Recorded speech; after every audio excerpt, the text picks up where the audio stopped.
everyone, assalamu alaikum. Welcome to Hajia's Kitchen. Happy Independence Day. Independence Day-க்கு நம்ம ஸ்பெஷலாக நம்ம flag கலரில் டெசர்ட் செய்யலாம். அதுக்கு முதல்ல ஹாஃப் நான் பேக்கெட் சைனா கிராஸ் கடல் பாசின்னு சொல்லுவாங்க இல்லையா, அதை எடுத்துருக்கிறேன். 150 ml வாட்டர் போட்டிருக்கிறேன். 2 ஸ்பூன் சர்க்கரை ஆட் பண்ணி நல்லா மிக்ஸ் பண்ணிவிட்டு இதை ஸ்டவ்வில் கொதிக்க வச்சுருங்க. இந்த சைனா கிராஸு கடல் பாசி அப்படின்றது நல்லா உருகிடணும், அது வரைக்கும் அதை குக் பண்ணுங்கள்.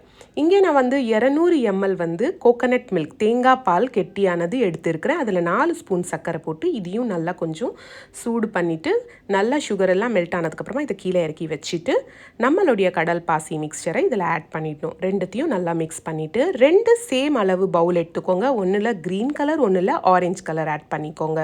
அதில் நம்மளுடைய கடல் பாசியை கொஞ்சம் கொஞ்சமாக போட்டுட்டு இதை மிக்ஸ் பண்ணி வச்சுருங்க.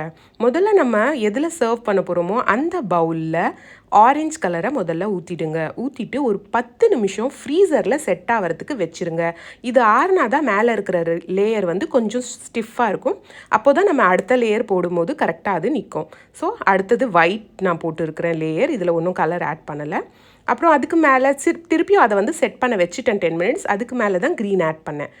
ஆட் பண்ணிவிட்டு ஒரு ½ அன் ஹவர் ஃப்ரீசரில் செட் பண்ண வச்சுருங்க. அதுக்கப்புறமா இதை டீமோல்ட் பண்ணுங்கள். ரொம்ப சூப்பரான independence day special dessert ready ஆயிடுச்சு பாருங்கள். கண்டிப்பாக ட்ரை பண்ணி பாருங்கள். மறக்காமல் நம்ம சேனலை சப்ஸ்கிரைப் பண்ணுங்கள், லைக் பண்ணுங்கள், ஷேர் பண்ணுங்கள். Happy independence day everyone. Thank you.